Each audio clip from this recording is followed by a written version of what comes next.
Hey guys, salut mes amis och hallå gubbar. Last video I covered the beta update, which has gone live, and along with it we got this smaller update as well with additional fixes, so let's quickly cover them right after Skins Monkey. Skins Monkey is an automated service that lets you trade skins instantly for a fee, sign up now, and get up to $5 bonus. Simply add items from your inventory, then find skins that matches your current balance. Site offers live support 24/7. You can also top up your balance if you're missing a few dollars, and there's a lot of skins to choose from. Visit my link down below to get to Skins Monkey.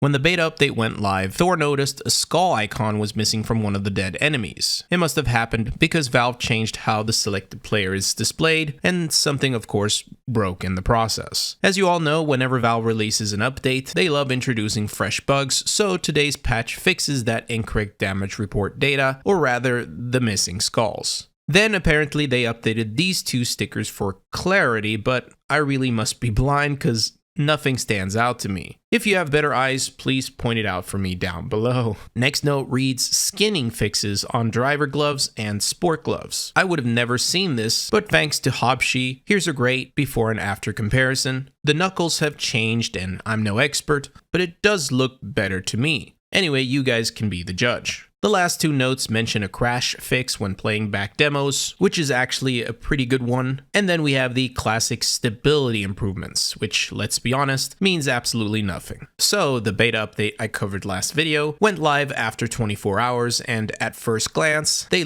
look pretty much the same, but the live version actually came with two extra changes and fixes for two major bugs. First, we had paper thin walls, then we got super strong walls along with bullets freezing mid-air, then we got paper thin walls again, and now the walls are back to normal. Yes, that's the actual timeline.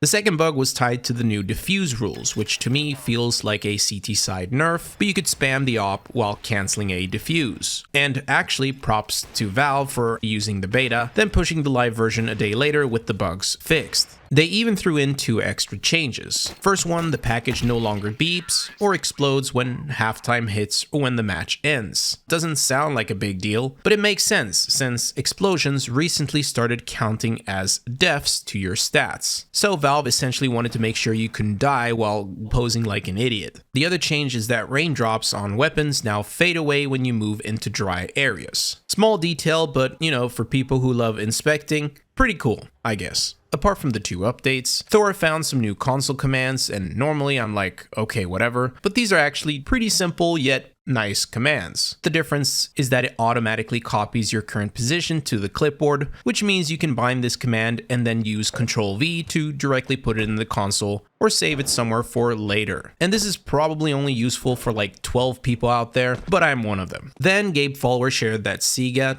to be honest, found a new dev texture called Cobblestone 001, which references a missing Cobblestone Ground 6 folder, meaning yes, cobble's still being cooked on behind the scenes. Speaking of things still cooking in the background, we're still waiting on, the rest of the pipeline, including that new music kit Valve said was in the works almost a month ago. Why is that one taking so much time? But that's the update for today. I'll see you guys soon, and go bananas.